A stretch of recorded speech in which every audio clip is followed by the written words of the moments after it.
ये हमारी खुशकिस्मती है कि 1947 से पहले या 1947 के बाद ये पहली बार हमें एक मौका मिल रहा है।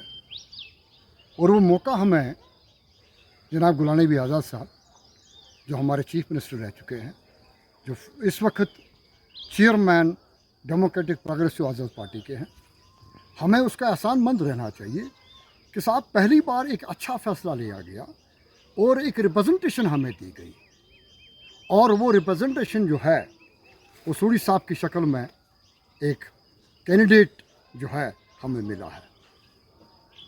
जहाँ तक आज़ाद साहब की ज़ात का सवाल है, जहाँ तक उसकी सर्विसेज का सवाल है, सबको आया है कि जब वो सेंटर में मिनिस्टर थे 30-40 साल अपना जीवन का एक खूबसूरत सा ज़िंदगी का उसने पूरा जो है हिंदुस्तान में लगाया, हर स्टेट में लगाया। आप ये भी जानते हैं कि साहब उसके ज़माने में कांग्रेस की किस किस स्टेट में जो है वो उनका एक स्टेट था, उनकी एक अथॉरिटी थी, उनकी एक पार्टी कायम थी। लेकिन आजकल के दौर में ऐसा वो दिखने को नहीं आया। आज़ाद साहब एक बहुत विजनरी आदमी है। उनका जो जहन है, विजन ऐसे आता नहीं है, विजन तजुर्बे से आता है। जब आप कोई चीज़ देखते हैं, आपके सामने कोई चीज़ आती है, जब आप कोई काम करते हैं, एक तजुर्बा सा वो बन जाता है। और वो तजुर्बा उन्हें 30-40 साल दिल्ली में देकर वो पूरा उनने दिया और वो चीज़ हासिल की। उसके बाद हम बड़े खुशकिस्मत हुए कि वो chief minister Jammu Kashmir state के हुए। और अपने वक्त में जो उसने काम करा के यहाँ दिखा दिया जम्मू कश्मीर में, वो सबके सामने आया है। बहुत सारे लोग सवाल करते हैं कि साहब आज़ाद साहब दिल्ली से यहाँ आए। देखिए, मैं आपको बताऊं, हर किसी का एक दिल, या आप ये कहिएगा कि एक हमदर्दी, एक प्यार अपनों से होता है। और वही हमदर्दी और वो प्यार हमने आज़ाद साहब में पाया। ये खाली आज़ाद साहब का फैसला नहीं था कि वो दिल्ली से यहाँ आए। लोग यहाँ से चले गए, उसके हमदर्द यहाँ से चले गए। वो लोग चले गए कि जो बेसहारा हो चुके थे। बेसहारा इन द सेंस कि उन्हें ये महसूस किया, इंटेलेक्चुअल क्लास थी, पॉलिटिकल क्लास थी, बाकी जो छोटे बड़े तबके के जो लोग थे उनसे मिले, उनसे गुजारिश की। और ये गुजारिश की कि आज़ाद साहब, हम तो बेसहारा हो चुके हैं और हमें किसी सहारे की ज़रूरत है। और वो सहारा जो है वो आज़ाद साहब को मिला।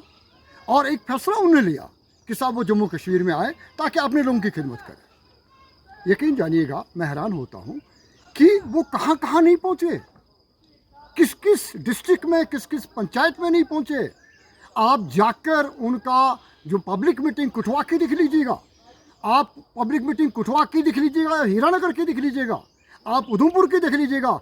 हर हिंदू मुसलमान सामने आया, एक हमदर्दी दिखाई, एक प्यार दिखाया और ये बताया कि आज़ाद साहब हम आपके साथ हैं। ज़ाहिर बात है, आज़ाद साहब जो हैं, जो हमने एक नज़दीकी से पाया है, उसके साथ काम किया है, दिल के बहुत साफ हैं। और वो चाहते हैं कि साहब लोगों के काम हों, उन गरीबों के काम हों जो बेसहारा हों। और अक्सर जो हमारे स्टेट में देखने को आया, उनके जाने के बाद हम सभी बेसहारा हो गए। 2.5 साल का जो टेन्योर उसने गुजारा, उसके बाद बाकी भी हुकूमतें आईं, चलते रहे, एलजी की हुकूमत, उसकी हुकूमत, इसकी हुकूमत। लोग फ्रस्ट्रेट हो चुके हैं, लोग परेशान हो चुके हैं। वो ये चाहते हैं कि साहब कोई हमारा रहबर बने, कोई हमारा गाइड बने जो हमें आगे चलाए। और उसी विजन को लेकर आज़ाद साहब ने ये महसूस किया और हम लोगों ने महसूस किया, हम उसके पास चले गए। मैं ये कहता हूँ कि बहुत सारी पॉलिटिकल पार्टी उसके पास चले गई, ये बताने के लिए कि आज़ाद साहब हम बेसहारा हो चुके हैं, आप हमारे स्टेट में आइए।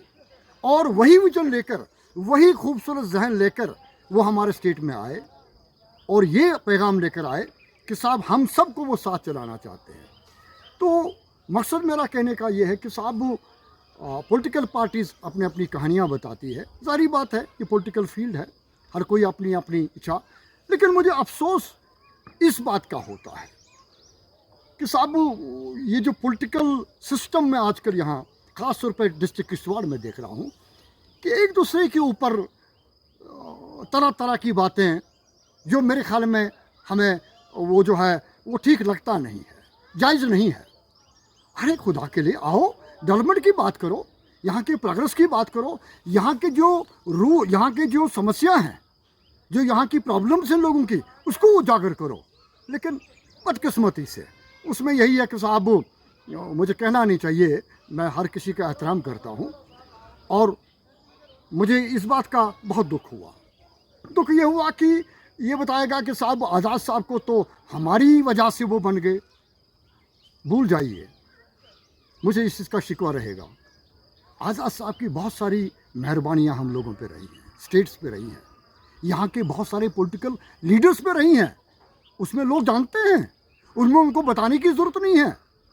कि कोशिश हम करें कि साहब एक साथ मिलकर, इस वक्त जो हमें मौका मिला है चुनाव वैली को, मैंने पहले बताया कि साहब चुनाव वैली को पहली बार 47 से पहले और बाद की भी बात कर रहा हूँ कि पहली बार हमें कोई कैंडिडेट मिला है, और हम चाहें और हमें चाहिए कि हर हिंदू मुस्लिम मिलकर उसको कामयाब बनाएं। उसकी कामयाबी जो है वो आज़ाद साहब की कामयाबी है। दूसरा, मैं बहुत सारे इश्यूज़ पे आना चाहता था, वक्त बहुत कम है।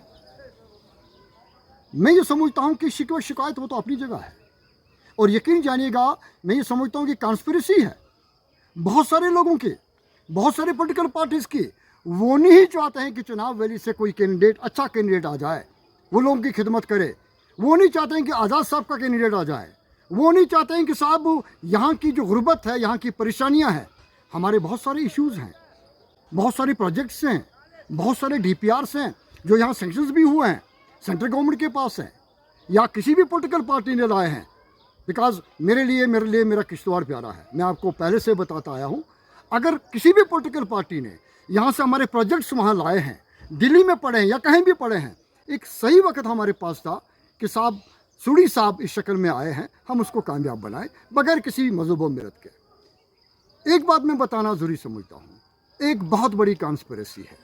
वो कॉन्स्पिरेसी है, मुझे ये बताइए आप, मुझे इस बात का बहुत शिकवा रहेगा और अफसोस भी रहेगा कि हम लोग इस बात को समझते नहीं हैं।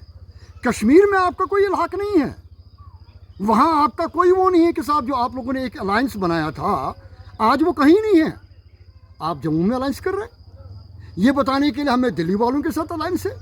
अरे खुदा के लिए, किस अलायंस की आप बात करते हैं? क्या आप नहीं चाहते हैं कि चुनाव वैली से कोई अच्छा कैंडिडेट आ जाए, कि हमारा अपना आदमी आ जाए?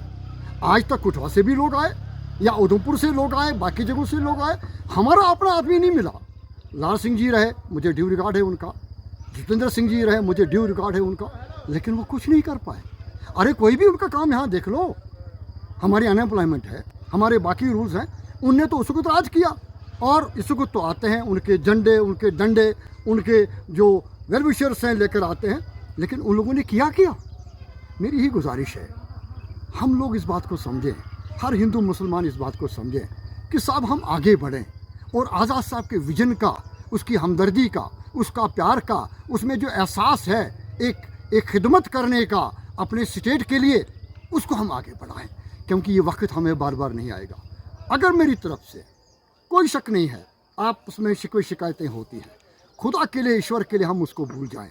पहली बार हमें ये कैंडिडेट मिला है, इसको हम आगे बढ़ाएं, इसको हम कामयाब करें।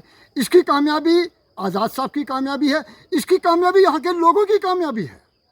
तो मैं ये समझता हूँ, शिकवे शिकायतों को दूर करके एक दूसरे पे वो हमलाबाजी ऐसी न करें जिससे हमें खुद शर्मिंदगी हासिल हो।